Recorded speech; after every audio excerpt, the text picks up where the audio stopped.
eben rhythmisch zu klatschen, damit die beiden hier eine Chance haben, hätte ich nie gedacht. Aber gleich ist es soweit. 8-5.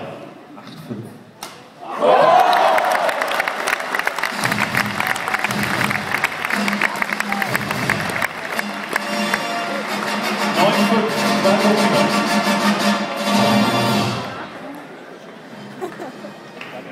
Birgit macht sie gerade darauf aufmerksam, dass Marc an einer empfindlichen Stelle getroffen wurde. Sie soll etwas mehr aufpassen.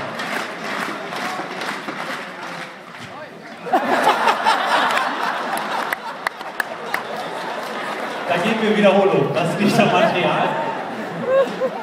9-5, zweiter Aufschlag waren wir. Wir fangen nicht damit an. 9-6.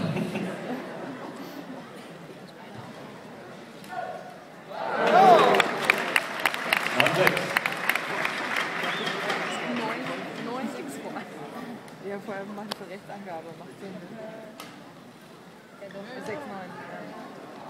Birgit möchte erwähnt haben, dass sie ein Bein getroffen hat. Punkt für die Kinder.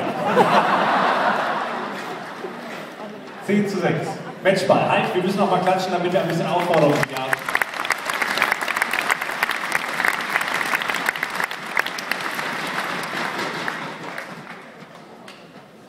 10-7. Jetzt kommt natürlich die Nerven ins Spiel, Freunde, da müsst ihr aufpassen.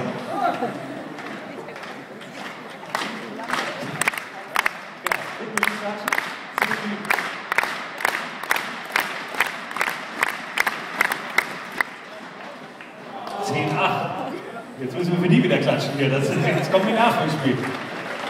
Die werden nervös machen. Ja?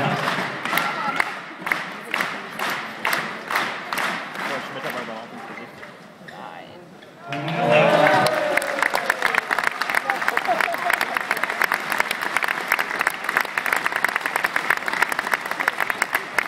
11-8.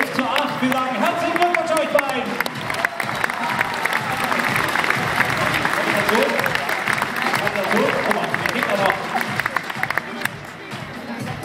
So, ihr dürft die Siegerehrung durchführen. Normalerweise spielt jetzt die Nationalhymne, aber wir sagen nochmal herzlichen Glückwunsch euch beiden, aber auch großen Dank an Marc.